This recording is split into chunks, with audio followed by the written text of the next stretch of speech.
بسم اللہ الرحمن الرحیم. السلام علیکم. بہت سارے موضوعات اس میں بات کرنی ہے. پروگرام کے ذرا آگے جا کے حصے میں تو ہم آپ کو بتائیں گے کہ یونان میں جو قیامت برپا ہوئی ہے یہ معاملہ تھا کیا اور اس طرح کے معاملات ہوتے کیوں ہیں, یہ آگے جا کے بات کریں گے. ابھی ذرا آغاز کرتے ہیں دو موضوعات سے. ایک تو یہ کہ پیپلز پارٹی اور مسلم لیگ نون جن کی آپ کو حال ہی میں بہت قربتیں نظر آئی, اب ذرا دوریاں نظر آنا شروع ہو گئی ہیں اپیرنٹلی. اب بلاول بھٹو زرداری صاحب جو ہے وہ جلسے میں کہتے ہیں, نون لیگ کو دھمکی دیتے ہیں کہ بھائی یہ بجٹ پاس نہیں ہوگا اگر سندھ کے جو ہے وہ یہ جو سیلاب زدگان ہے اگر ان کے لیے آپ نے پیسے منظور نہیں کیے. احسن اقبال صاحب کہتے ہیں کہ بھائی جان جب یہ سارا بجٹ پاس ہو رہا تھا تو اس میں متعلقہ لوگ موجود ہوتے ہیں, سندھ کے سارے وزراء اعلیٰ موجود ہوتے ہیں, اس میں سے ایک وزیر اعلیٰ سندھ کے ہیں, ان کا نام مراد علی شاہ, پیپلز پارٹی سے. آپ وہاں بات کریں, آپ جلسوں میں کیوں بات کرتے ہیں؟ شرجیل میمن صاحب ان کو جواب دیتے ہیں کہ احسن اقبال صاحب ہم یہ میٹنگوں کی باتیں نا یہ باہر نہیں کرتے ہم. ابھی بھی جب میں آپ سے بات کر رہا ہوں تو مذاکرات ہو رہے ہیں پیپلز پارٹی اور مسلم لیگ نون کے. تو ایک تو یہ معاملہ کہ یہ کیا ہوا ہے پیپلز پارٹی اور نون میں, اور پھر یہ کہ آج کراچی میں حلف اٹھا لیا ہے تو مرتضیٰ میئر بن گئے ہیں کراچی کے, پاکستان پیپلز پارٹی کے ڈپٹی میئر بھی بن گئے ہیں. اور بلاول صاحب نے کہا ہے کہ جیسے کراچی کے میئر آئے نا پیپلز پارٹی کے, ویسے ہی پاکستان کا وزیر اعظم بھی آئے گا پیپلز پارٹی کا. سراج الحق صاحب نے بہت برا منایا اس بات کا. انہوں نے کہا کہ ایک شہزادہ یہ دعوے کر رہا ہے کہ ویسے ہی جو ہے پاکستان کا وزیر اعظم بھی آئے گا. ان ساری چیزوں سے بات کرتے ہیں. ذرا آغاز کرتے ہیں کراچی میں. وزیر اطلاعات سندھ جناب شرجیل میمن صاحب ہمارے ساتھ ہیں. انہوں نے آج بھی بڑی اگریسو پریس کانفرنس کی ہے اسی عنوان سے. شرجیل صاحب السلام علیکم. وعلیکم السلام وسیم صاحب. سر بہت شکریہ وقت دینے کا. وفاق سے شروع کرتے ہیں پھر کراچی میں آتے ہیں. یہ اس مطالبے میں کیا غلط ہے اگر احسن اقبال صاحب نے یہ کہا کہ اگر آپ کا مقصد پوائنٹ سکورنگ نہیں ہے, اگر آپ کا مقصد یہ نہیں ہے کہ حکومت میں بیٹھ کے حکومت کی مراعات بھی لو اور جو مشکل فیصلے اس سے جان چھڑاؤ, اس پہ سیاست کر لو, تو پبلک میں آ کے آپ نے کہا کہ یہ اچھا نہیں. بھائی آپ اتحادی ہیں, کابینہ میں ساتھ بیٹھتے ہیں, ہر جگہ ساتھ بیٹھتے ہیں, کوئی شکوہ ہے وہاں پہ جا کے کر لیں. تو احسن اقبال صاحب نے کیا غلط کہا کہ بھائی آپ کو کوئی مسئلہ ہے تو آپ جلسے میں کیوں بات کر رہے ہیں؟ آپ کریں نا بات. آپ سے کون سے ہمارے بات ہی کے راستے بند ہیں؟ یہ بات ٹھیک نہیں ہے ان کی. بسم اللہ الرحمن الرحیم. شکریہ وسیم صاحب. سر میں تھوڑا کوئکلی آپ کو جواب دے دوں. احسن اقبال صاحب نے شکوہ کیا, اسی کو میں نے جواب دیا. دیکھیے جی, اگر یہ بات ہم نے کسی میٹنگز میں نہ کی ہوں اور ڈائریکٹلی پبلک پہ کر رہے ہوں تو پھر تو واقعی بہت بری بات ہے. میں ایک چیز کا آپ کو بتاؤں گا. اچھا, بالکل یہ بات صحیح ہے کہ کیبنٹ میٹنگ میں پیپلز پارٹی نے بات ریز کی. NEC کی جو میٹنگز تھیں اس میں پیپلز پارٹی چیف منسٹر صاحب نے, وہ پرائم منسٹر صاحب کے سامنے اور احسن اقبال صاحب کے سامنے بات کی. پھر اس سے پہلے جو ہے جب پرائم منسٹر صاحب خود آئے دورہ سندھ میں ڈیورنگ دا فلڈز, اس میں انہوں نے ساری اناؤنسمنٹ کی. ایک میکینزم بنا تھا, میں آپ کو بتاؤں ہوا کیا تھا. ایک میکینزم بنا تھا کہ جی ہمیں 21 لاکھ بے گھر لوگوں کو گھر بنا کے دینے ہیں. ٹھیک ہے. اس میں باقاعدہ پراپر جو ہے اس میں گورنمنٹ آف سندھ کے امپلائیز, فیڈرل گورنمنٹ کے امپلائیز, پاکستان فوج کے لوگ, اور پراپر طریقے سے جو ہے وہ جو ہے گوگل کے ذریعے تصویریں نکالی گئیں, شناختی کارڈ لوگوں کے کہ جی صحیح ہے. مطلب world bank is very particular, انہوں نے بہت ٹرانسپیرنٹ رکھا ہوا سسٹم کو. ایک میں ہوا کہ جی اتنا شیئر سندھ گورنمنٹ بھرے گی, اتنا پورشن فیڈرل گورنمنٹ بھرے گی, اتنا پورشن ورلڈ بینک بھرے گی. وہ پورے بنائی گئی, اور وہ بھی لوگوں کو پیسے دیے جائیں گے ڈائریکٹ, خود اپنا گھر بنائے. اس میں کوئی گورنمنٹ کا کوئی کانٹریکٹ یا کوئی چکر نہیں ہوگا. مطلب اس کو ہر حساب سے ٹرانسپورٹ بنانے کی کوشش کی. اب جب یہ ساری کمٹمنٹ ہوئی تو ڈیفینیٹلی 2-4 دفعہ یہ باتیں ہو گئی. اچانک جب بجٹ بک دیکھی گئی تو بجٹ بک میں اس کو وہ چیزیں ریفلیکٹ ہی نہیں ہو رہی. تو ڈیفینیٹلی سب کو ہو گیا کہ بھائی یہ کیا ہو گیا. ہم سے پرائم منسٹر صاحب کی کمٹمنٹ تھی, تو چیئرمین صاحب نے آپ دیکھیں گے کوئی انہوں نے غلط بات نہیں کی جلسے میں. انہوں نے کہا کہ پرائم منسٹر صاحب ہم آپ پر اعتماد کر کے ہم یہ ساری چیزیں کر رہے ہیں, لیکن آپ کے وفاقی وزیر آپ کی بات کو نہیں مان رہے, تو یہ ہم کیسے مان لیں کہ جی آپ کی بات. اور یہ بات ان کو پرائیویٹلی بھی کی گئی ہے, ان کو ریکویسٹ کی گئی ہے. پرائم منسٹر صاحب نے کہا کہ وہ کر لیں گے, ان کو کہتے ہیں. اور اس طرح ایک چیز نہیں ہے. آج میں نے احسن اقبال صاحب کی بات کی, احسن اقبال صاحب نے کہا کہ جی وہ نہیں کی. مجھے پرسنلی پتا ہے کراچی کے سینسس میں کیا ایشو ہوا تھا, میں خود ان میٹنگز کا حصہ تھا, اس لیے میں بتا رہا ہوں. اور اس میں مطلب 10 دفعہ یہ کہا گیا کہ آپ جو ہے پاپولیشن وہ غلط کاؤنٹ کر رہے ہیں, کیونکہ یہ دنیا میں کوئی بیوقوف سے بیوقوف شخص یہ ماننے کو تیار نہیں ہے کہ بلوچستان کی پاپولیشن بڑھ گئی, خیبر پختونخوا کی پاپولیشن بڑھ گئی, کراچی کی پاپولیشن کم ہو رہی ہے, ڈکریز ہو رہی ہے. وہ بھائی پورے پاکستان کا انفلکس کراچی میں ہے. آپ کے غیر ملکی تاریخی وطن جو ہے وہ آ کے کراچی میں آ کے رہ رہے ہیں, لوگ ایلیگل امیگرینٹس کراچی میں آ کے رہ رہے ہیں, لوگ روزگار کے لیے کراچی میں آ رہے ہیں, اور کراچی کی پاپولیشن مطلب آپ کا ذہن بھی کبھی اس چیز کو نہیں مانے گا نا. تو اچھا, تو آپ کہہ رہے ہیں ہم نے سارے فورم سے بات کر لی, جب انٹرٹین نہیں ہوئی ریکویسٹ تو پھر ہی ہم نے we had no other choice, پھر ہی ہم نے پبلک میں آ کے بات کی ہے. اچھا انٹرسٹنگ. ویسے یہ موضوع نہیں تھا لیکن آپ نے سینسس کی بات کر دی, تو آپ بتائیے. یہ بڑا انٹرسٹنگ ہے. یہیں پہ مصطفیٰ کمال صاحب بیٹھے تھے اسی کرسی پہ میرے سامنے والی, اور اس میں وہ یہی بات کر رہے تھے کراچی کی آبادی کے لحاظ سے, اور اس میں وہ آپ کو ذمہ دار ٹھہرا رہے تھے. وہ کہہ رہے تھے کہ پرائم منسٹر سے ہماری ملاقاتیں ہوئی ہیں, پتہ نہیں شاید 6, اور انہوں نے بڑی صحیح ہماری باتوں کو سنا ہے, لیکن چونکہ یہ سندھ گورنمنٹ یا وزیر اعلیٰ سندھ پریسائزلی انہوں نے بھی یہ کہا, جس طرح آپ کہہ رہے ہیں نا کہ شہباز صاحب کی نیت پہ شک نہیں ہے, نیچے وہ ذرا ڈنڈی مار رہے ہیں. مصطفیٰ کمال صاحب نے کہا زرداری صاحب کی نیت پہ شک نہیں ہے, وزیر اعلیٰ سندھ متعصب ہیں, وہ نمبر کم دکھا رہے ہیں, چونکہ ان کو وزیر اعلیٰ سندھ جو ہے نا وہ اگلا کوئی اردو اسپیکنگ نہیں چاہیے, اس لیے وہ بندے کم دکھا رہے ہیں. اور بدامی صاحب آپ بتائیں کیا کیسے ہو سکتا ہے یہ, میں کیسے مان لوں کہ ہر جگہ کی آبادی بڑھ رہی ہے, کراچی کی کم ہو رہی ہے پرسنٹیج وائز. اس میں مصطفیٰ کمال صاحب تھوڑی زیادتی کر گئے, میں بتاؤں, کیونکہ ایم کیو بالکل خاموش تھی. میں تو آپ کو اگر مجھے آج پتا ہو ٹاپک ہوتا ہے, یا میں کل آپ کو دے دیتا ہوں, میں آپ کو کوئی 50-60 لیٹرز دوں گا جو گورنمنٹ آف سندھ نے, چیف منسٹر نے ہر مختلف فورم پر فیڈرل گورنمنٹ کو لکھے ہیں کہ جی آپ کا جس طرح کہ آپ نے نیومریجی آپ نے سسٹم بنایا ہوا ہے, ہمیں پتہ ہی نہیں کہ کتنے لوگ کاؤنٹ ہو رہے ہیں. اگر کسی کوئی مثال کے طور آپ کے گھر پہ آئے, آپ کے گھر میں 10 آدمی رہتے ہیں, اگر 2 آدمی انہوں نے کاؤنٹنگ میں لکھ لیے, آپ کو کیسے پتا چلا کہ وسیم بادامی نے اپنے گھر کے فیملی ممبر 10 دکھائیں یا 2 دکھائیں؟ یہ تو کسی آخر جگہ پہ ریفلیکٹ ہوتا نہیں ہے. تو یہ آپ ہمیں سندھ گورنمنٹ سے شیئر کریں. تو یہ چیزیں بہت دفعہ باتیں ہوئیں, بہت دفعہ, اور ہم نے اعتراضات کیے, آفیشیل اعتراضات کیے. پھر یہ سینسس کی پھر تاریخ جو ایکسٹینڈ ہوتی گئی وہ پیپلز پارٹی اور سندھ گورنمنٹ کے مطالبے پہ ہی ہوتی گئی, کیونکہ ہم نے کہا کہ ہمیں ہر آدمی کو, یہ بیچ میں یہ تھا کہ جو انلیگل امیگرینٹس ان کو کاؤنٹ کرے نہ کرے, آدھے لوگ چاہ رہے تھے کہ نہ کریں. چیف منسٹر صاحب نے کہا نہیں, ہر آدمی جو کہ ریسورسز یہاں کے یوز کر رہا ہے, یا سپوز آپ انلیگل ہو یا لیگل ہو, وہ تو بعد میں ڈیسائیڈ ہو گیا, لیکن آپ ریسورسز تو آپ یہاں کے یوز کر رہے ہو, آپ انفراسٹرکچر یہاں کے یوز کر رہے ہو, آپ پانی یہاں کے, ان کی کاؤنٹنگ پراپر ہونی چاہیے. اور میں آپ کو شرجیل صاحب پھر جس طرح آپ نے کہا نا کہ بھائی ہماری یہ چیزیں انٹرٹین اگر نہیں ہوئی تو ہم بجٹ میں اپنا حصہ نہیں ڈالیں گے, پھر ہم we will not vote for this budget, we may vote against. Mustafa Kamal صاحب کی بات کمپلیٹ. ہاں میں نہیں, میرا سوال بھی آپ کمپلیٹ کر لیجیے گا. میرا سوال یہ ہے کہ اگر مردم شماری میں آپ کی بات نہیں مانیں گے تو آپ کیا کریں گے؟ آپ کمپلیٹ کر لیں. جی میں آپ کو مصطفیٰ کمال صاحب نے ان کی, میرے پاس ایک ریکارڈنگ ابھی مس ہو گئی, میں آپ کو وہ بھی ابھی تھوڑی دیر میں بھیج دوں. ان کی ریکارڈنگ موجود ہے جس میں وہ کوئی خطاب کر رہے ہیں اور کہہ رہے ہیں کہ جی ہم نے ساری ایم کیو نے تیاری کر لی ہے, ایم کیو کے پاس پورا میکینزم آ گیا ہے کہ جی ہم نے اتنے لوگ, ہمیں گورنمنٹ سے پہلے پتہ چل جائے گا کہ ہمارے کتنے لوگ ہیں اور کتنے ہم اس میں کاؤنٹنگ کروا رہے ہیں. یہ صاحب پہلے کہہ چکے تھے جب سندھ گورنمنٹ نے پیپلز پارٹی نے اس پہ شور مچایا, پھر ایم کیو نے بھی وہ گریونسز اٹھائے. اور لاسٹ ٹائم میں میری کل پرسوں بھی جو میری بجٹ اسپیچ تھی اسمبلی میں, اس میں میری ایم کیو کے کسی ایک ممبر سے تھوڑی ہلکی سی نوک جھوک ہوئی, تو اس میں میں نے یہ کہا, میں نے کہا جی انہوں نے سینسس کا مسئلہ اٹھایا, میں نے کہا جی 2017 کی جو لاسٹ سینسس تھی اس میں, اس کے بعد پھر وہ سینسس گئی اس میں پی ٹی آئی کی گورنمنٹ میں, تب چیف منسٹر سندھ نے وہاں پہ اعتراض کیا کہ کراچی, اب سندھ کی پاپولیشن کو آپ نے کم کاؤنٹ کیا ہے, اور اس میں کراچی کا بھی خاص تھا کہ کراچی کی پاپولیشن بھی کم کاؤنٹ ہوئی ہے. تو اس پہ ایم کیو ایم کے فیڈرل منسٹر صاحب نے, انہوں نے وہاں پہ ایگری کر دیا کہ نہیں ٹھیک ہے ہمیں قبول ہے, لیکن پیپلز پارٹی کے چیف منسٹر نے اس کو قبول نہیں کیا. لیکن میں نے ایم کیو کو جواب کہا, میں نے جی ہم لوگ تو ہمیشہ یہ چیز اٹھائی ہم رہے ہیں, آپ نے کسی مسئلہ میں آ کے ان کو سینسس کو کیا تھا, ہم نے تو پھر بھی اس وقت بھی ہمارا ڈسینٹنگ نوٹ تھا, اور چیف منسٹر نے جو ہے وہ کہا کہ جی ہم اس کو قبول نہیں کرتے. تو مقصد کہ پیپلز پارٹی نے ہمیشہ, چاہے شہری علاقے ہوں یا دیہی علاقے ہوں, وہ بحث نہیں ہے کہ ہم کہتے ہیں جی ہمیں. اچھا مصطفیٰ صاحب کی بات ہو رہی ہے, چلیں آپ نے جواب دے دیا اپنا. وہ ان کی ایک اور ریکارڈنگ بھی ہے, پتہ نہیں وہ کس کو جواب دے رہے تھے, کہ آپ لوگوں میں سے کسی نے کہا تھا کیا کہ بھئی یہ تمہارے باپ کا شہر نہیں ہے؟ کیونکہ ان کی ایک اور ریکارڈنگ انہوں نے کہا کہ یہ شہر بھی میرے باپ کا ہے, یہ صوبہ بھی ہمارے باپ کا ہے, اور یہ ملک تو ہے ہی ہمارے باپ کا. یعنی وہ ظاہر اس کانٹیکس میں کہہ رہے تھے کہ بھائی کوئی ہمیں یہ تانا نہ دے کہ ہم باہر سے آئے یا کیا.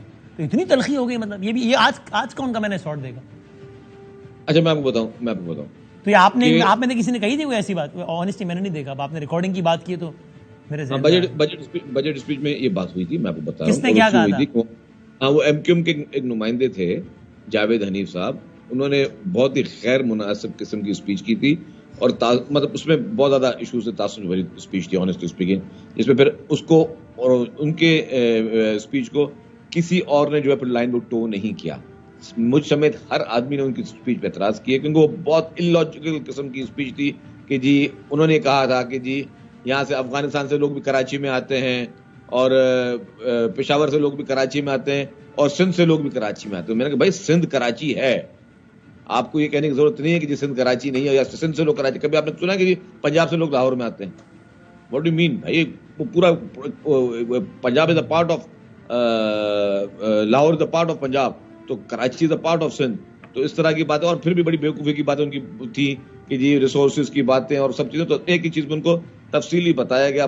گندم کے سپورٹ پرائز پہ اعتراض کر تو مطلب ان کو بتایا گیا کہ چلیں اب ابھی آج کا ظاہر موضوع ہی نہیں, لیکن اب وہ بات سے بات نکل رہی ہے. یہ جو آپ کا پوائنٹ ہے اور ظاہر ہے بات ٹھیک, میں نے یہ تو ٹھیک ہے نا کہ بھائی کراچی سندھ ایک ہی حصہ ہے, ظاہر ہے کراچی میں الگ الگ چیزیں تھوڑی ہیں. تو آپ سمجھتے ہیں کہ پھر یہ جو کوٹے والا چکر ہے کہ دیہی سندھ شہری سندھ, یہ بھی ختم ہونا چاہیے, چونکہ بھائی کو الگ الگ تھوڑی ہیں, ایک ہی ہے یار سب کچھ. تو دیہی سندھ اور شہری سندھ کیا ہوتا ہے, اس کا کوٹا کیا ہوتا ہے, یہ میں ایک سوال پوچھ رہا ہوں آپ سے.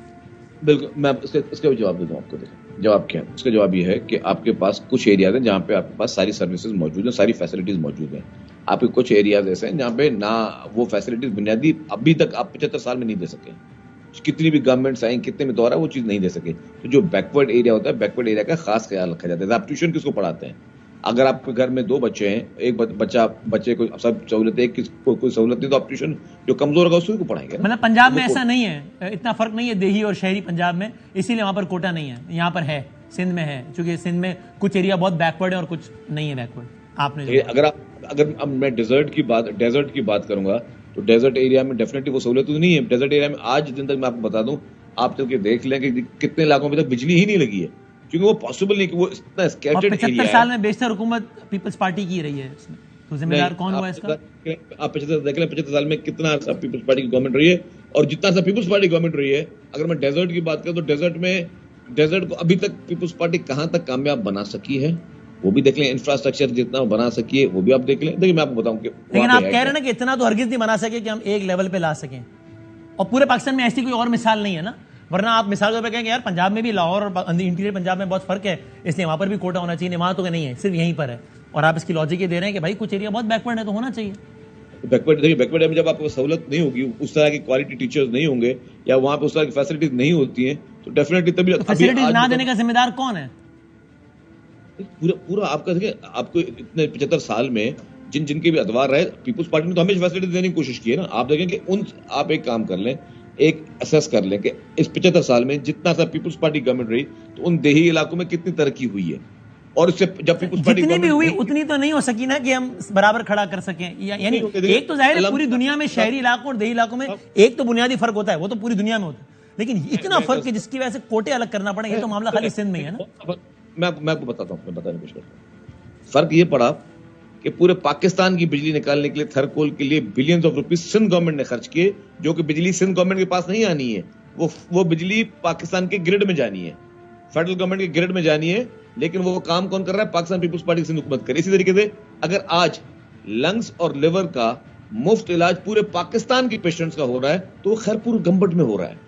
تو یہ بہت بڑا میجر فرق ہے جو پیپلز پارٹی کے آنے سے یہ چیز ہو رہی ہے. یہ آپ کو اور کہیں نہیں ملے گا. میں بتاؤں آپ کو, نہ لاہور میں, نہ کوئٹہ میں, نہ پشاور میں, کہیں پہ آپ کو فری آف کاسٹ جو ہے, نہ اسلام آباد میں فری آف کاسٹ آپ کو کہیں پہ بھی لیور اور لنگس کا جو بہت اچھا ہو گیا. یہ تو آپ نے کلاسک ایگزامپل بتا دی زبردست, جہاں دنیا میں کہیں اور نہیں ملیں گی. تو پھر تو فرق ختم ہو گیا نا دیہی شہری کا, کیونکہ وہ علاج ہو رہا ہے کہیں اور نہیں ہو رہا. میں آپ کو بول رہا ہوں, دیکھیں ان سیکٹرز کو امپروو کرنے کی کوشش کی جا رہی ہے. ہاں, جب اگر ہم ایکول کر دیں ایجوکیشن اسٹینڈرڈ, لیٹس سپوز آج اگر یہاں کے اسکولز کے لیول پہ ہم اپنے دیہی علاقے کے اسکولز کو لے کر آئے تو ہم ختم کر دیں گے. ہم نے یہ نہیں کہا کہ ساری عمر جاری رہیں گے, لیکن اس اسٹینڈرڈ لانے تو دیں نا ہمیں آپ. And how long will it take رفلی یو تھنک؟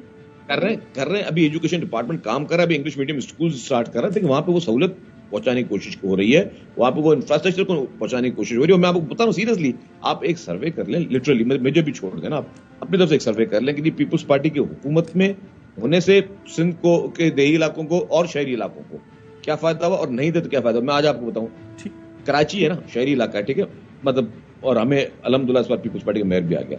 لیکن کراچی میں پورے پاکستان کی, اگین میں بول رہا ہوں, سب سے best health facilities, medical facilities free of cost, it is Karachi. ٹھیک ہے سر, یہ کراچی پر ہی آ جاتے ہیں, جو کہ بس میں ٹورڈز دی اینڈ 2 منٹ کر لوں. آپ کا NICVD بہتر تو بہتر کراچی میں, اور اب وہ سندھ کے دیگر علاقوں میں کیا ہے, اب مٹھی میں بھی سر پارکر میں نے کہا کہ سر پارکر میں بھی آ گیا, پیپلز پارٹی حکومت سرکر میں بھی آ گیا, لاڑکانہ میں بھی آ گیا, ٹنڈو محمد خان میں بھی آ گیا. اچھا, آپ کا سائبر نائف کا علاج جو آپ کا کینسر کا علاج کرتا ہے, پورے پاکستان میں کہیں فری آف کاسٹ نہیں ہو رہی ہے, اور پاکستان میں تو ہے ہی نہیں, فری آف کاسٹ کہیں ہو رہا ہے, تو وہ پاکستان پیپلز پارٹی سندھ حکومت آپ کے کراچی میں کر رہی ہے. تو آپ کا, اور آپ اس کو OPD چیک کر لیں کہ آپ کو پورے پاکستان سے لوگ مفت علاج کروانے کے لیے وہ کہاں پہ آ رہے ہیں, وہ آپ کے کراچی میں آ رہے ہیں. تو کراچی کے ہیلتھ فیسلٹیز میں آپ نے الحمدللہ پورے پاکستان کو بیٹ کیا ہے. This credit goes to Pakistan peoples party Sindh government. اب اس کراچی میں, کراچی کی تاریخ میں پہلی مرتبہ پیپلز پارٹی کا میئر آ گیا ہے. سر میں کوشچن اس کہ اگر کل کو ایسا ہوتا ہے کہ کہیں کوئی بھی الیکشن میں پیپلز پارٹی کے 30 لوگ 40 لوگ وہ نہیں آتے, وہ جیتتے تیر پر ہی ہیں لیکن پیپلز پارٹی کے بندے کو ووٹ نہیں دیتے, تو آپ مائنڈ نہیں کریں گے نا اس پہ. آپ کا مخالف اگر آپ کو کھڑے رکھ کر کہے گا کہ ہاں جی شرجیل صاحب کیسا دیا, جیسے مرزا باب صاحب نے کہا نعیم صاحب کیسا دیا, تو آپ مائنڈ نہیں کریں گے, آپ کہیں گے تو جمہوریت ہے یار, مطلب اس میں کیا ہو گیا, ٹھیک ہے بھائی 30 بندے نہیں آئے تو نہیں آئے, آپ برا بھلا نہیں کہیں گے نا اس کو. اچھا میں آپ کو بات جو بھی غلط کام کرے غلط کام, لیکن میں بتاؤں ایک تو یہ کام غلط ہوا ہے یا ٹھیک ہوا ہے؟ میں وہی یہ غلط کام کیوں نہیں ہے اس کی وجہ بتاؤں. وجہ یہ ہے کہ ایک تو پی ٹی آئی کوئی نمائندہ کھڑا نہیں ہوا, جماعت اسلامی کا نمائندہ کھڑا ہوا. جماعت کے ان ممبر کے جب انٹرویو ٹی وی چینل پہ میں نے دیکھے اور آپ کے ٹی وی چینل پہ بھی دیکھا, باقی جگہوں پہ دیکھا, انہوں نے کہا کہ وہ ذرا غور سے سن لیں. انہوں نے کہا کہ جی ہم گئے حافظ نعیم صاحب کے پاس کہ جی الیکشن میں آپ کے لوگوں نے اور جماعت اسلامی نے ہمارے اوپر کٹوائی ہیں ایف آئی آرز, آپ وہ ایف آئی آرز ختم کریں, ہم آپ کو ووٹ دینے کے لیے تیار ہیں. تو اس پہ حافظ نعیم صاحب نے ان کو کوئی ریسپانس نہیں دیا. تو انہوں نے کہا کہ تم ایف آئی آر بھی ہم پہ کاٹو, جوتے بھی ہمیں لگا اور ہمیں بولو ووٹ بھی دو, تو ہم نہ تمہیں ووٹ دیں گے نہ پاکستان پیپلز پارٹی کو ووٹ دیں گے. ٹھیک ہو گیا. تو میں وہی کہہ رہا ہوں, کل کو تیر کے نشان سے کوئی منتخب ہو اور بلاول صاحب کہیں کہ یار آپ نے اس کو ووٹ دینا ہے, بے شک وہ نون کا بندہ ہو, پیپلز پارٹی کا نہ ہو, اور وہ تیر والے لوگ کہیں کہ یار ہم نہیں دے رہے یار, تو آپ کو کوئی اعتراض نہیں ہوگا نا, یا آپ یہ کہیں گے کہ بھائی جان اگر لیڈرشپ اتنی بری لگ رہی ہے نا تو اسی لیڈرشپ کے نام پہ جیتے ہو, استعفیٰ دو پھر لڑکے دکھا دو. آپ کیا کہیں گے ان دو میں سے؟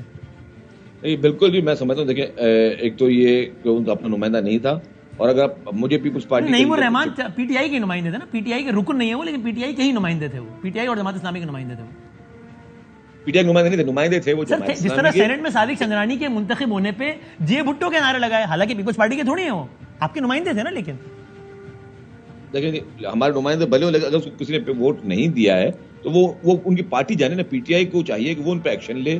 پی ٹی آئی سے پوچھوں گا, ظاہر ہے کہ وہ ایکشن لے گا, لیکن میں آپ سے پوچھ رہا ہوں کہ کل کو اگر ایسا ہو گیا تو آپ مائنڈ تو نہیں کریں گے نا کہ یار تیر سے جیتے ہو اور ہمارے لیڈر, یعنی کل تک بلاول کے نام پہ ووٹ لیے, آج بلاول کے کہنے پہ ووٹ نہیں ڈال رہے کسی اور کو, تو آپ کو وہ آدمی برا تو نہیں لگے گا نا, کیونکہ آپ کو تو آج تو اچھے لگ رہے ہیں نا پی ٹی آئی کے وہ لوگ. سینٹ میں کیا ہوا, سینٹ میں خفیہ طریقے سے زیادتی بھی آپ لوگوں کے ساتھ میں سمجھتا ہوں, پی ٹی آئی نے زیادتی کی, میں تو سمجھتا ہوں, اور آج آپ لوگوں نے زیادتی کی جماعت کے ساتھ, میں سمجھتا ہوں. ہم نے نہیں کی, دیکھیں ہم نے نہیں کی. اگر وسیم صاحب اگر ہم زیادتی کرتے نا, ہم ووٹ لیتے, ہم نے ووٹ لیے نہیں ہے. ان کا ووٹ نہ دینا was as good as supporting you نا, تاکہ اس کے ساتھ جیت گئے. اگر وہ 30 لوگ آگے ووٹ ڈال جاتے تو آپ کا میئر فارغ تھا. وہ اگر اور مگر کی بات ہے, لیکن نمبر گیم میں سمپل میتھس ہے نا شرجیل بھائی, اس میں کوئی وہ تجزیہ ہے ہی نہیں, سائنس تھوڑی ہے, میتھس ہے یہ تو. 30 میں سے 13 بندہ آگے ڈال جاتا ووٹ, میئر فارغ تھا, مرتضیٰ باب صاحب فارغ تھے, نعیم الرحمان صاحب بن جاتے. آئی وش ہم آل دی بیسٹ, مرتضیٰ صاحب بڑے میرا قابل احترام ہے, لیکن یہ تو میتھس ہے نا. یہ تو میچ میں ڈیفینیٹلی ہم نے کب کہا کہ اگر وہ ان کے ووٹ سے ہوتا ہے, لیکن یہ کہ ریئلٹی کہ وہ جماعت اسلامی کو انہوں نے ووٹ دیں گے, انہوں نے کہا کہ ہم کسی کو نہیں دیں گے, تو وہ جماعت اسلامی ہم سے تو ووٹ ایکسپیکٹ نہ کرے نا, یا یہ صرف اندازے لگا دیے جائے کہ کیونکہ بینیفیشری پیپلز پارٹی ہوئی کہ پیپلز پارٹی تو پیپلز پارٹی اس کے پیچھے تھی, وہ بھی تو غلط ہے نا. صحیح. تو آخری بات ہونا لائٹر سائڈ, بھائی اگلا وزیر اعظم آپ بنائیں اپنا, آپ بنیں گے تو آپ مبارکباد دیں گے یار, ایسے تو نہیں بولیں کہ جیسے ہمارا میئر بنا ایسے ہمارا وزیر اعظم بنے گا, یہ نہیں کریں یار. یہ دیکھیں ہاتھ جوڑیں گے, آپ بنے 25 سال بنے, لیکن جیت کے ایسے تو نہیں کریں. یعنی ہم نیشنل اسمبلی میں بھی 40 بندہ کہے گا کہ یار ہم تو نہیں آیا, بس نہیں آیا بھائی, ہم نہیں آیا بس. ایسے نہیں بھائی. آپ وسیم بھائی عرض کر لوں, دیکھیں کراچی میں جو پچھلے 7-8 سال میں خاص طور پر میں ذکر کروں گا, جس طریقے سے پیپلز پارٹی نے کام کیا ہے, جس طریقے کے کراچی کا سب سے بڑا ایشو تھا جو ہے وہ تھا کچرا, کراچی کا سالڈ ویسٹ نے جس طرح کام کیا ہے. پھر کراچی کے لیے جس طرح میں نے آپ کو کہا کہ انسان کی زندگی میں سب سے زیادہ امپورٹنٹ کیا ہوتا ہے, آپ کو پتا ہے ہر انسان ہر پوری دنیا میں کیا جی ہیلتھ انشورنس دی جائے لوگوں کو, تاکہ لوگوں کو کوئی بیماری ہو یا کوئی پرابلم ہو تو اس کی صحت سے بڑھ کے کوئی چیز نہیں ہے. میں بتاؤں کہ دنیا کی سب سے بڑی میں بڑی ہاسپٹل SIUT آپ دیکھ لیں کہ اس کو کیا کر رہی ہے سندھ گورنمنٹ.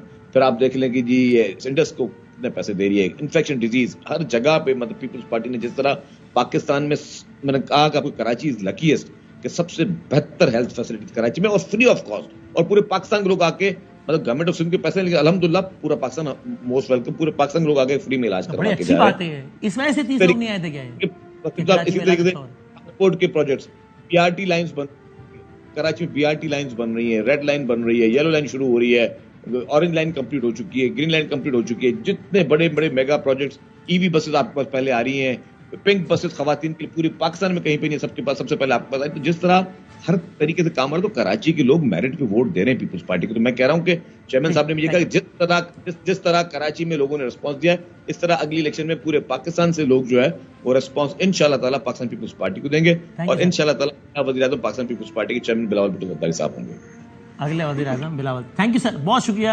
شرجیل میمن ہمارے ساتھ موجود تھے. اب آپ کنٹینیو کرنا چاہتے تو مجھے بہت خوشی ہوتی, لیکن شرجیل صاحب نے کہا کہ وہ الگ سے بات کریں گے, سو بالکل ٹھیک ہے. شرجیل میمن صاحب نے اپنی رائے دی تھی. ناظرین, ہمارے ساتھ یہاں اسٹوڈیوز میں موجود ہیں جناب صلاح الدین یوسف زئی صاحب, اور وہاں سیٹلائٹ کنیکشن میں ہیں کراچی کے امیر ہیں نعیم الرحمان صاحب, نائب امیر ہیں ڈاکٹر اسامہ رضی صاحب, اس تعارف کے محتاج نہیں ہیں. تو صلاح الدین یوسف زئی صاحب کون ہے خواتین حضرات؟ صلاح الدین یوسف زئی صاحب پی ٹی آئی کا وہ جو 31 بندہ جو نہیں آیا, ان کے پارلیمانی لیڈر تھے اسد امان صاحب, اور ڈپٹی پارلیمانی لیڈر جناب صلاح الدین. وہ جو اس دن وہاں نہیں آئے, وہ یہاں آئے ہیں آج Karachi D120 site Karachi airway news. ہم بڑے خوش نصیب ہیں کہ میئر کی الیکشن وہاں ہیں, لیکن یہاں ہمارے کہنے پہ آئے ہیں. اسامہ صاحب بہت شکریہ.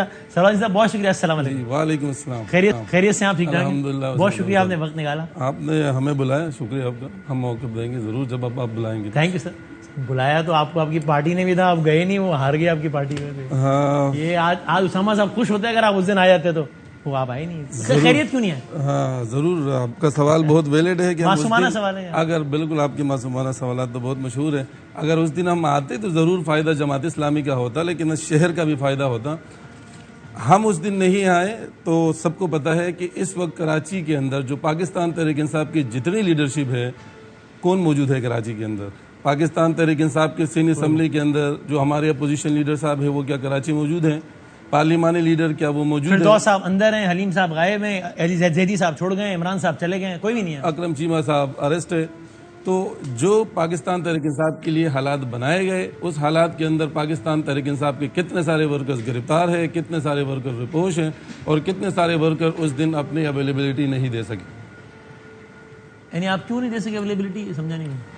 یقیناً اگر ہم وہاں جاتے تو ہمارے گھروں کے اوپر آپ کو شاید اندازہ ہے یا نہیں, لیکن کتنے سارے ورکر کے ساتھ ساتھ اگر میں اپنی بات کروں تو جب 9 مئی کا انسیڈنٹ ہوتا ہے تو 10-11 مئی کو میرے گھر کے اوپر ریڈز ہوتے ہیں, اور اس کے اندر بے تحاشا فورس آتی ہے. 9 مئی کو کہاں تھے آپ؟ 9 مئی کے اندر ہم اپنے علاقے کے اندر کسی مظاہرے میں تھے آپ؟ ہم اپنے علاقے کے اندر موجود تھے. میرا علاقہ ہے یہی نزدیک 10 منٹ کے سفر کے اوپر جہاں میں آیا ہوں. تو 10 منٹ آپ دینا چاہتے تھے وہ نعیم الرحمان صاحب کو؟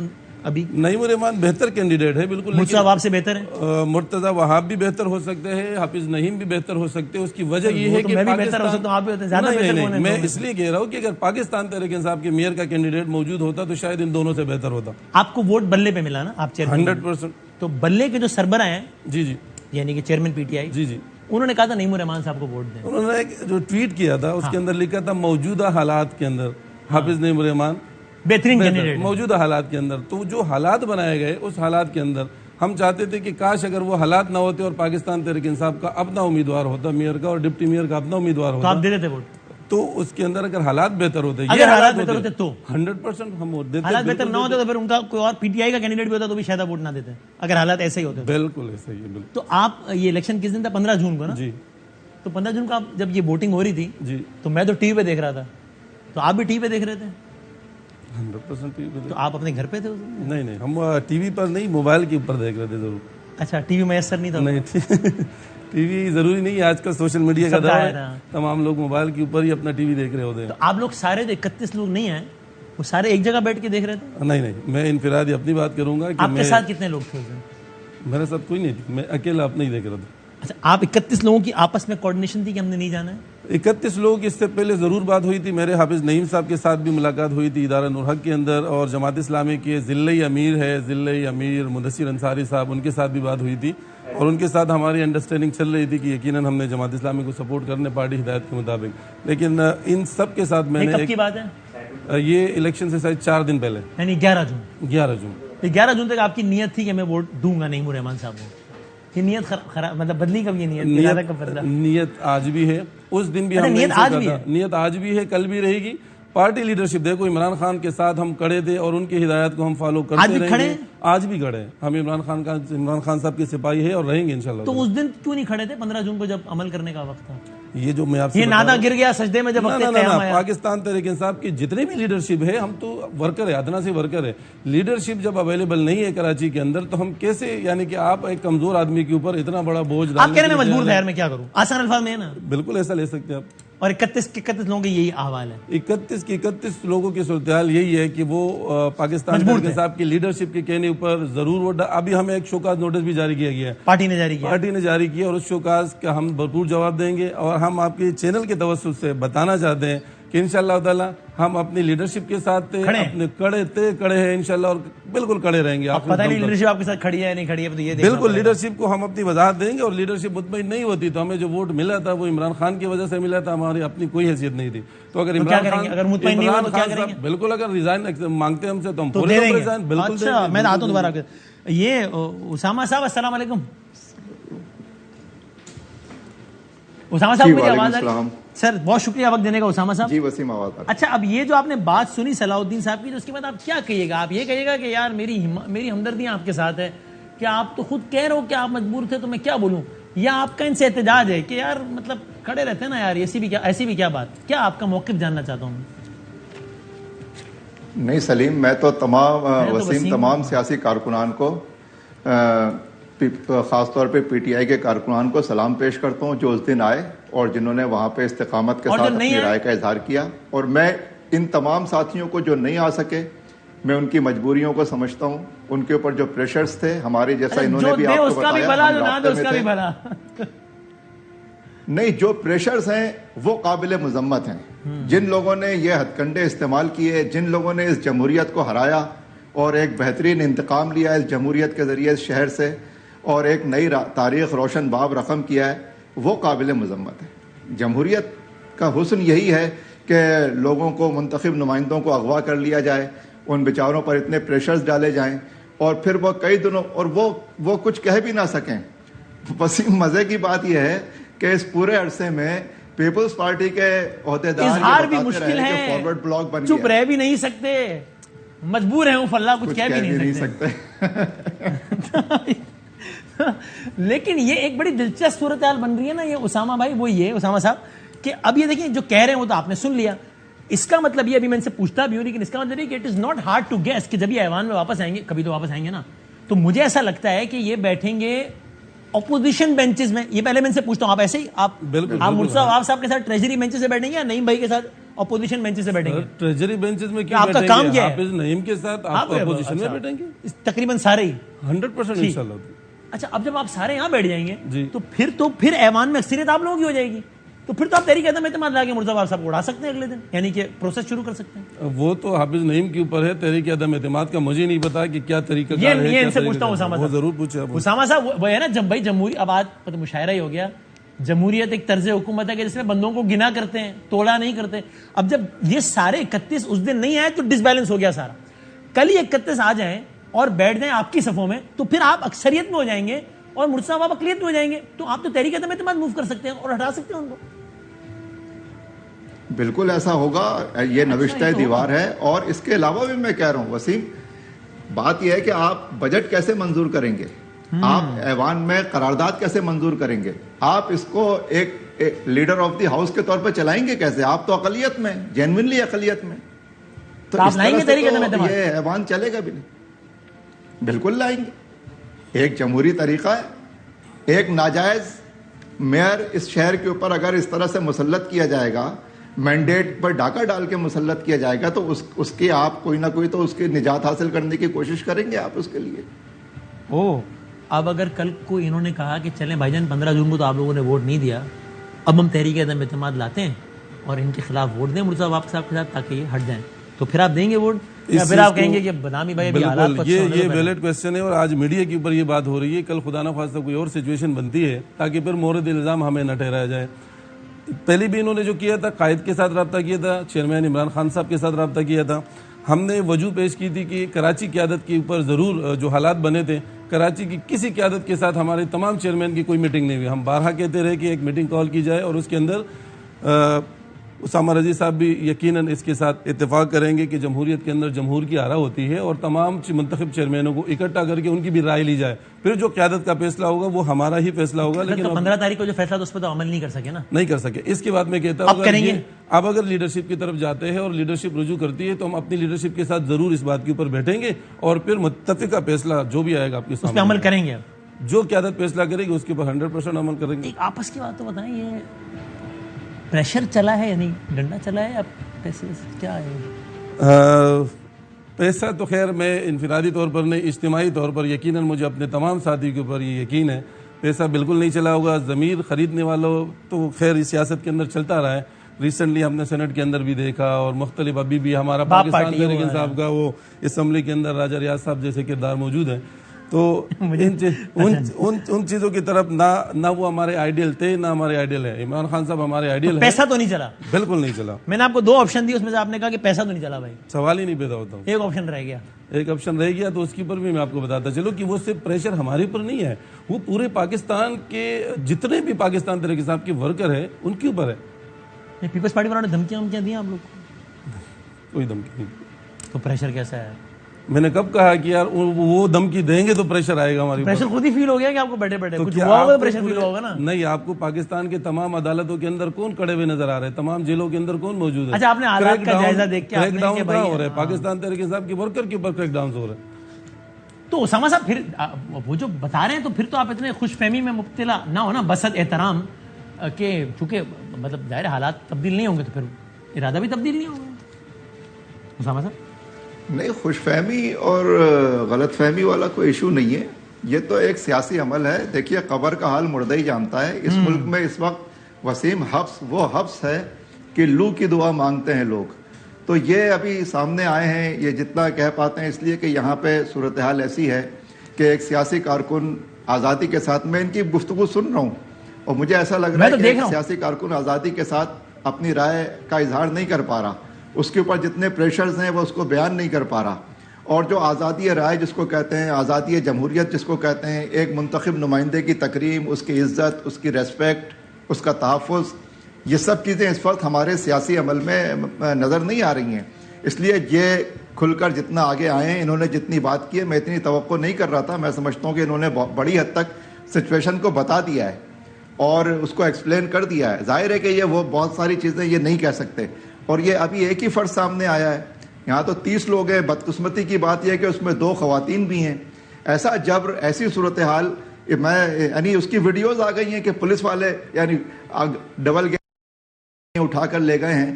تو کسی بھی ملک میں اگر جمہوری نمائندوں کو اور جمہوری رائے کو پر اس طرح سے جبر کیا جائے گا تو اس کا دوسرا مطلب یہ ہوتا ہے کہ آپ اس پوری کانسٹیٹوئنسی کو اور آپ اس پوری نمائندگی کو اپنی غلامی میں, اپنے جبر میں لے رہے ہیں. اور اس کے بعد اگر آپ یہ کہیں کہ یہ کوئی تو یہ صورتحال ہے اس وقت ہمارے ملک میں. سر پیپلز پارٹی جو ہے نا, صلاح الدین صاحب یہ کہتی ہے کہ بھائی پی ٹی آئی کے اندرونی اختلافات تھے, ہم ان کے سیاسی مخالف ہیں, میں اپنے سیاسی مخالف کا فائدہ کیوں نہیں اٹھاؤں؟ ان میں آپس میں لڑائی پڑ گئی, مجھے اس کا فائدہ ہو گیا, میں نے اٹھا لیا. اگر چیئرمین پی ٹی آئی نعیم الرحمان صاحب کے بجائے کسی اور بندے کا کہتے تو شاید یہ منرف گروپ ووٹ ڈالتا. وہ صحیح کہتے ہیں غلط؟ نہیں, اختلاف پاکستان تحریک انصاف کے اندر کوئی نہیں ہے. میں نے 2 دفعہ ذکر کیا کہ پاکستان تحریک انصاف کی قیادت موجود نہیں تھی. کراچی کی قیادت پروپوز تھی یا موجود نہیں تھی. مرکزی قیادت تو بنی گالا مجھے زمان پارک میں بیٹھے ہوئے کہہ رہی تھی نا, ان کے ساتھ نشست نہیں ہوئی ہماری مرکزی قیادت کے ساتھ. تو اگر آپ نے میڈیا ٹاک ہماری شروع کی دیکھی ہوگی الیکشن سے پہلے جو ہم نے کہا تھا, تو ہم نے کہا تھا کہ ہم اپنے چیئرمین صاحب سے گزارش کرتے ہیں کہ زوم کے اوپر ہماری کم سے کم اگر ہم ملاقات نہیں کر سکتے تو زوم کے اوپر ہماری رائے لی جا سکتی ہے. اس سے پہلے ایک زوم کے اوپر کراچی کیبنٹ کے ساتھ چیئرمین عمران خان صاحب کے ساتھ میٹنگ ہوئی. اس کے اندر کراچی قیادت کی, کراچی تنظیم کے اندر 2 چیئرمین موجود ہیں ہمارے. تو انہوں نے رائے دی تھی کہ یار جماعت اسلامی کے ساتھ اگر ہم جا رہے تو ہمیں ڈپٹی میئر, اس وقت ڈپٹی میئر کا چل رہا تھا, تو ہم نے کہا کہ ڈپٹی میئر ہم ان سے نہیں لیں گے. خان صاحب نے کہا تھا کہ غیر مشروط طور پر آپ ان کی حمایت کریں, آپ ان سے ڈپٹی میئر کی نہ شرط لگائیں. تو سر یہ آخری بات کہ یہ پھر آپ لوگوں کا یعنی ذرا اتفاق تو نہیں ہوگا نا کہ آپ سارے کے سارے نہیں آئے, تو 31 لوگ, 2-4 کی تو بات نہیں, تو ایک کہیں طے ہوا ہوگا نا کسی واٹس ایپ گروپ پہ رہ کے کہ ہم نے کل نہیں جانا ہے 15 کو, ایسے نہیں کل نہ جانے والا اتفاق تو نہیں تھا نا, 31 بندہ نہیں آیا کل نہ جانے والا نہیں. لیکن آپ نے ایک میڈیا ٹاک کے حوالے سے گروپ تصویر دیکھی ہوگی, ہماری ایک اپنی میٹنگ ضرور ہوئی تھی اس کے اوپر ہم نے کراچی قیادت سے کہا تھا. ان دنوں شاید اکرم چیمہ صاحب ادارہ نور حق سے باہر نکلتے ہوئے گرفتار ہوئے تھے, ایک دن ہوا تھا, تو ہم نے کراچی کی جنرل سیکرٹری سے ضرور کہا تھا کہ ایک میٹنگ کال کی جائے اور اس کے اوپر تمام یہ جو کراچی کی صورتحال ہے اور اسپیشلی میئر کے الیکشن کے حوالے سے ہم سے رائے لی جائے.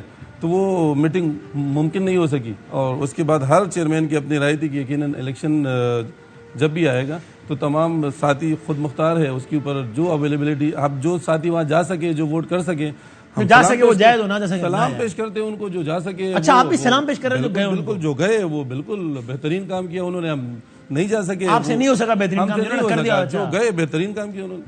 ٹھیک ہو گیا. اب آپ منظر عام پہ ہیں ابھی سر اس کو انشاءاللہ شوکاز نوٹس کے اوپر پارٹی کو جواب دیں گے, اس کے اندر لکھیں گے کہ ہم کتنے عرصے سے کیا کر رہے ہیں, کہاں ہے, گھروں کے اندر ہے نہیں ہے. ٹھیک sir, I wish you all the best. Thank you very much, بہت شکریہ. تھینک یو اسامہ صاحب, بہت شکریہ. ایک بریک کے بعد ہم یونان میں جو واقعہ ہے اس سے بات کرتے ہیں. یونان کے پانیوں میں پاکستانیوں پر قیامت بیت گئی, اور ممالک کے بھی لوگ تھے. دل دلا دینے والا واقعہ. اگر اس واقعے کو سمرائز کریں تو کیا ہوا ہے معاملہ. 9 جون جمعے کا دن ماہی گیری کے لیے استعمال کی جانے والی ایک 25 سے 30 میٹر لمبی کشتی تھی. لیبیا کے شہر بن غازی سے یہ کشتی روانہ ہوتی ہے اٹلی کے لیے. اچھا, اس کشتی کا عرشہ یا ڈیک لوگوں سے کھچا کچ بھرا ہوا ہے, اور تقریباً جتنے لوگ اس کے ڈیک میں, اتنے ہی لوگ اس کے اندرونی حصے میں بھی موجود ہیں. یہ کہانی 9 جون کی. 13 جون آتی. 13 جون منگل کا دن تقریباً رات 11 بجے اس کشتی کا انجن بند ہو گیا. کئی گھنٹوں بعد 14 جون یعنی کہ بدھ کو یہ کشتی یونان کے جزیرے کے ایک فشنگ ایریا کے قریب گہرے پانیوں میں الٹ جاتی ہے. اس کی کچھ اور ڈیٹیلز آپ ذرا سنیے. اس میں پاکستانی بھی ہوتے ہیں. برطانوی اخبار دی گارڈین کے مطابق پاکستانی مسافروں کو کشتی کے نچلے حصے یا طے خانے میں جانے پر مجبور کیا گیا, نچلے حصے میں, جبکہ جو دوسری قومیت والے تھے, یہ بھی ایک سانے کے اندر ایک اور سانے ہے کہ جو دوسری قومیت والوں کو کشتی کے اوپری حصے میں رہنے کی اور جانے کی اجازت تھی. پاکستانیوں کو نہیں تھی کہ تم یہاں رہو, نیچے رہو, ایک یہ سلوک. تو کشتی کے اوپری حصے کے مسافروں کے بچنے کے امکانات یعنی وہ نسبتاً ایک بہتر حالات میں ہوتے ہیں. نسبتاً نچلے حصے سے پاکستانی اگر اوپر آنا چاہتے تھے تو ان سے بدسلوکی کی جاتی تھی, ذلت آمیز رویہ استعمال کیا جاتا تھا, اور خواتین اور بچوں کو بظاہر مردوں کی موجودگی کے سبب بند جگہ پر رکھا گیا تھا. ایک اور قیامت, وہ آپ کیا ہوا ہے نا محاورہ کہ چاروں طرف پانی ہے, water every, not a drop to drink, اس طرح کا محاورہ ہے نا, چاروں طرف پانی ہے, پینے کے لیے ایک قطرہ نہیں ہے. رپورٹ سے بتاتے ہیں کہ اس کشتی میں پینے کا پانی ختم ہو گیا تھا. پینے کا پانی ختم ہو گیا تھا, چاروں طرف پانی تھا لیکن پینے کا پانی ختم ہو گیا تھا. کشتی ڈوبنے سے پہلے پانی نہ ملنے کی وجہ سے 6 لوگ سسک تڑپ کے مر گئے, مر چکے تھے کشتی میں 6 لوگ پانی نہ ملنے کی وجہ سے. اس کا انجن حادثے سے کچھ رپورٹس کے مطابق کئی گھنٹوں پہلے یا دنوں پہلے بند ہو چکا تھا. کم از کم 7 گھنٹے تک, یہ اپنے حادثے سے پہلے 7 گھنٹے تک یہ کشتی حرکت کرنے کے بجائے ایک ہی جگہ پر کھڑی رہی تھی. اس کے ارد گرد جہاز اور ہیلی کاپٹر گھومتے رہے یونانی اتھارٹیز کے, کسی نے مدد نہیں کی. وہ دیکھتے رہے ڈوبتے, کسی نے مدد نہیں کی. یونانی کوسٹ گارڈز 3 گھنٹے تک لوگوں کو ڈوبتا ہوا, مرتا ہوا, مدد کے لیے پکارتا ہوا, چیختا ہوا دیکھتے رہے, کسی نے مدد نہیں کی. یونان کی جو وزارت امیگریشن ہے اس کی جانب سے اعلامیہ جاری ہوا, اس میں کہا گیا کہ کوسٹ گارڈز کی کشتی حادثے کا شکار ہونے والی کشتی سے ایک مناسب فاصلے پر موجود تھی. تحقیقات سے معلوم ہوا, کچھ سلائیڈز دکھاتے ہیں, کہ کشتی کا مالک مصری ہے. اس میں پاکستانی, مصری, شامی اور دیگر ممالک سے تعلق رکھنے والے تقریباً 750 تارکین وطن اس میں سوار تھے. 18 جون کو برطانوی اخبار نے اس کے حوالے سے مزید انکشافات کی اور کہا کہ اس میں 400 پاکستانی تھے. 400. ڈوبنے والے پاکستانیوں کی تعداد 298 ہے. 135 آزاد کشمیر سے ہے. 500 افراد ابھی بھی لاپتہ ہیں. سوال یہ کہ یہ سب کیوں ہوتا ہے اور یہ سب کیسے ہوتا ہے؟ تو پاکستان سے یورپ انسانی اسمگلنگ کا خونی کھیل گزشتہ کئی دہائیوں سے جاری ہے. زمینی راستے کے ذریعے ایران سے ترکی جانے کے لیے ایک ایجنٹ کم سے کم $2500 لیتا ہے. یونان پہنچانے کے لیے $4000 دیے جاتے ہیں. کچھ اسمگلرز فضائی راستوں سے بھی لوگوں کو غیر قانونی طور پر یورپ منتقل کرتے ہیں. اس کے لیے $18,000 سے $20,000 تک وصول کیے جاتے ہیں. انسانی اسمگلرز پاکستانیوں کو غیر قانونی طور پر یورپ بھیجنے کے لیے مختلف روٹس اختیار کرتے ہیں. یورپ جانے کے لیے پہلے اور قدیم روٹ کو ترکی روٹ کہا جاتا ہے. اس کا زیادہ حصہ خشکی کے راستوں پر مشتمل ہے. صرف یونان سے پہلے سمندر کا ایک چھوٹا حصہ عبور کرنا پڑتا ہے. اس کے علاوہ پاکستانیوں کے لیے ایک اور غیر قانونی روٹ کون سا ہے؟ مشرق وسطیٰ سے شمالی افریقہ اور وہاں سے اسپین. لیکن اب متعلقہ حکومت کی سختیوں کی وجہ سے اس کا استعمال کم ہو گیا ہے. اس سے پہلے ہنگری اور سربیا کی سرحد سے لوگ یورپ جاتے تھے، لیکن اب وہاں بھی باڑ لگا دی گئی ہے تو اب اس روٹ کا استعمال بھی کم ہو گیا ہے. چھوٹی کشتیوں کے ذریعے آسٹریلیا اسمگل کرنے کا بھی ایک سفر ہے، وہ بڑا اذیت ناک ہوتا ہے. کم نوجوان ہی اپنی منزل تک پہنچ پاتے ہیں. اس کے لیے اوسطاً $13,000 لیے جاتے ہیں، اور یہ ان لوگوں سے لے جاتے ہیں کہ بس کھانے کے پیسے نہیں ہوتے، تو یہ اپنی عمر بھر کی کمائی بیچ کے یا قرضے لے کے بیچارے یہ کام کر رہے ہوتے ہیں. اور اس طرح کی اور بہت ساری ڈیٹیلز ہیں. ہمارے ساتھ ابھی موجود ہے ڈی آئی جی جناب ڈاکٹر خالد چوہان صاحب. آپ جانتے ہیں کہ آزاد کشمیر سے اکثر ان بیچاروں کا تعلق تھا لوگوں کا. ڈی آئی جی میرپور سے بات کرتے ہیں. ان کی اس حوالے سے بڑی ایکسپرٹیز بھی ہے. سر السلام علیکم. وعلیکم السلام. خالد صاحب بہت شکریہ. سوال یہ ہے کہ ہم انفارچونیٹلی ہمیشہ کسی ہیڈ لائن کا انتظار کرتے ہیں اور اس کے بعد بات ہوتی ہے کچھ دنوں تو پھر ٹاپک پھر بدل جاتا ہے. اب اگر یہ لوگ اس طرح جا رہے ہیں اور یہ تو ایک کشتی حادثے کا شکار ہو گئی، کبھی ہوتی ہے. اس سے پہلے ہم نے دیکھا تھا کہ آسٹریلیا میں ہزاراز کے ساتھ اس طرح کے واقعات ہو رہے ہوتے تھے. ان کا کوئی دفتر ہوتا ہوگا یا کوئی آفیشیل دفتر نہیں تو کوئی ٹیلی فون نمبر، یعنی پاکستان میں انہی گلیوں چوراہوں میں جس میں اور آپ رہتے ہیں وہیں پہ کسی نہ کسی شکل میں ان کا نیٹ ورک ہوتا ہوگا نا، جہاں پہ سارا ڈیلنگ ہوتی ہوگی، کام چلتا ہوگا. یہ اتنا ٹیکنالوجیکلی ہائی فائی تو نہیں ہوتا ہوگا، چونکہ بیچارے جس بیک گراؤنڈ کے لوگ جا رہے ہیں ان کو دیکھ کے اندازہ لگانا مشکل نہیں ہے کہ وہ کوئی بہت ٹیکنالوجیکلی بہت ہی کوئی ساؤنڈ تو نہیں ہوتے ہوں گے. تو یہ ارد گرد ہی ہوتے ہوں گے نا. تو کیوں یہ اتنے آسانی سے کام ہو پاتا ہے اور پکڑے نہیں جاتے یہ سارے ایجنٹ جو بھیجتے ہیں لوگوں کو اس طرح؟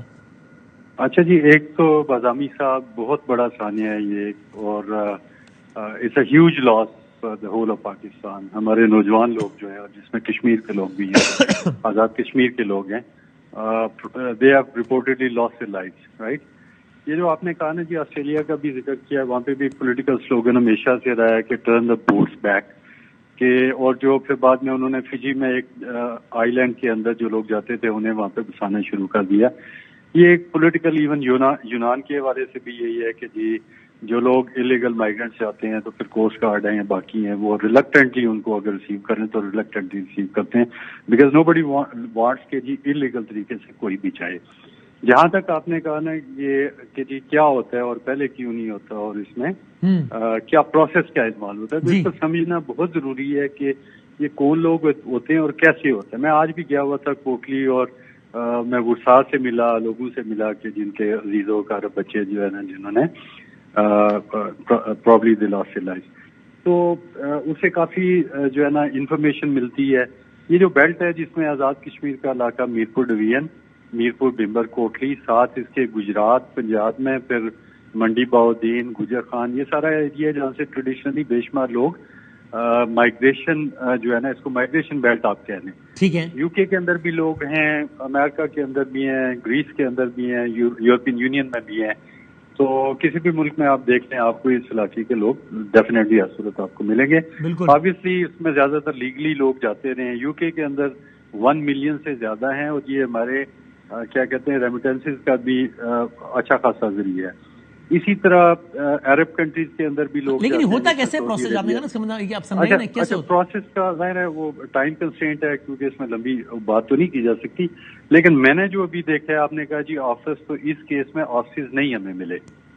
یہ تھا کہ ایک گاؤں کے اندر ایک بندہ اٹھا، کسی وقت میں وہ لیبیا چلا گیا، اس کی دیکھا دیکھی اس نے دوسرے لوگوں کو اٹریکٹ کرنا شروع کر دیا. فار ایگزامپل ایک ایجنٹ ہے جس کا اپنا بیٹا بھی ضائع ہو گیا، جس نے اس سے پہلے سکسیسفلی اپنے بھائی اور اپنے بہنوئی کو وہاں پہ بھیجا اور جو کامیابی سے ادھر چلے گئے، تو وہ خود لیبیا میں رہا، واپس آیا، اس نے جو ہے نا اپنے بھائی کو بھیجا، اس سے ایک ذوالقرنین نام کا بندہ ہے اس کے ساتھ مل کے. تو دیکھا دیکھی نوجوانوں کے اندر یہ ٹرینڈ سا ڈیولپ ہو گیا کہ اچھا اس میں یہ جو انٹرنیشنل پالیٹکس ہے یہ بھی امپورٹنٹ رول پلے کرتی ہے. فار ایگزامپل بریکسٹ جب ہوا ہے تو اس کے بعد یورپین یونین میں ریلیٹیولی لبرل پالیسی تھی، تو اس علاقے سے کافی سارے لوگ ان کے ڈپینڈنٹس کے طور پہ یہاں سے گئے. اچھا اس کیس میں اب جو 3 لڑکے مجھے ملے ہیں جن کے ورثاء والد ان کے سعودی عربیہ میں تھے، یہ بچے بھی سعودی عربیہ میں تھے، وہاں پہ جاب کر رہے تھے. ایک بچہ ویلڈنگ کا کام کر رہا تھا، ایک ماربل کا کام کر رہا تھا، ایک وائٹ واش کا کر رہا تھا. 2 ماہ کی چھٹی پہ یہاں پہ آئے ٹھیک ہے. ادھر سے آ کے انہوں نے پیسے شیسے جو ہے نا وہ جو ایجنٹ تھے ان کو دیے اور اس کے بعد ویلڈ ویزا لے کے یہاں سے کیا کہتے ہیں چلے گئے دبئی اور وہاں سے ایجپٹ اور ایجپٹ سے لیبیا اور لیبیا سے پھر انلیگل ان کا سلسلہ شروع ہو گیا.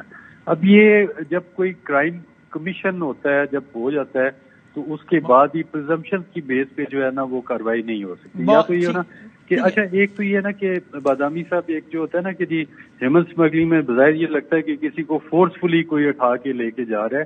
اس کیس کے اندر کنسینٹ ولنگنیس نہیں بیچارہ اپنی مرضی سے جاتے ہیں لیکن ایسے قانون سازی ہونی چاہیے کہ یہ اس ٹریپ میں پھنسے ہی نہ بیچارے. سر تھینک یو ویری مچ, آپ نے ایک اوور ویو دیا ہے, اس پہ مزید بات کریں گے آنے والے دنوں میں.